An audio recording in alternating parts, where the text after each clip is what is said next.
All right, ladies and gentlemen, welcome back. Steve Malzberg with you. We are coming to you live, and we have breaking news. Donald Trump held a press conference after he was endorsed by Sheriff Joe Arpaio, and he said that it was very unlikely that he would be at the Fox News debate on Thursday night. He didn't like Megyn Kelly. He didn't like the response that Fox had given. They put out a press release or two. He doesn't like what they've been saying about him. And just an example here of what they did say about him, after Donald Trump asked on Twitter whether or not he should go to the debate, Fox tweeted out or put out a statement, "We learned from a secret back channel that the Ayatollah and Putin both intend to treat Donald Trump unfairly when they meet with him if he becomes president.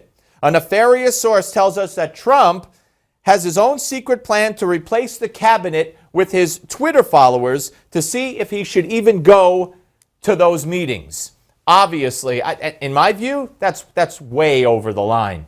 They're really ribbing at Trump in maybe an unprecedented fashion. Nonetheless, they chose not to be above the fray. They chose to respond back. And CNN just reported before we started this segment that according to Trump's campaign manager, they were quoting the campaign manager, a CNN reporter said that Donald Trump will not participate in the debate on Thursday. Now, we're going to have Donald Trump. We're scheduled to have Donald Trump here tomorrow. Certainly, we will talk to him about that and much, much more. I would love to know what you think. Should Donald Trump go to that debate? He says he may try to arrange another event in Iowa with another network and give the proceeds to the veterans and the wounded warriors. So where do you fall on this? 877 Newsmax, 877-639-7629. This news just breaking a short time ago. Let's go to Dennis from Littleton, New Hampshire. Hello, Dennis.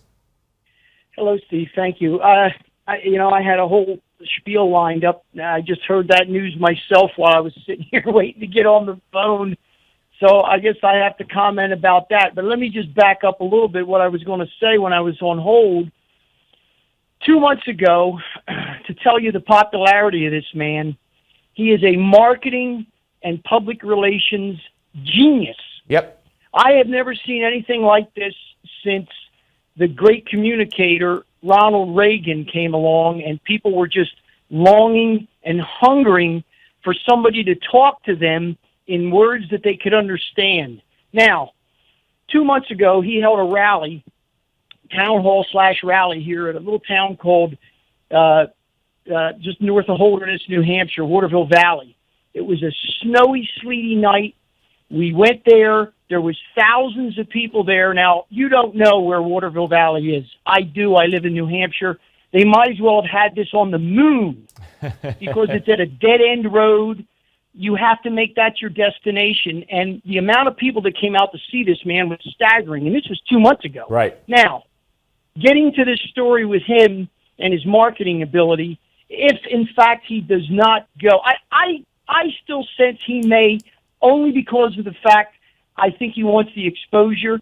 But this is a great idea. And if he does not go to the debate, this will only help the man, because his supporters and people that back his type of attitude when it comes to how to conduct a campaign will eat this alive.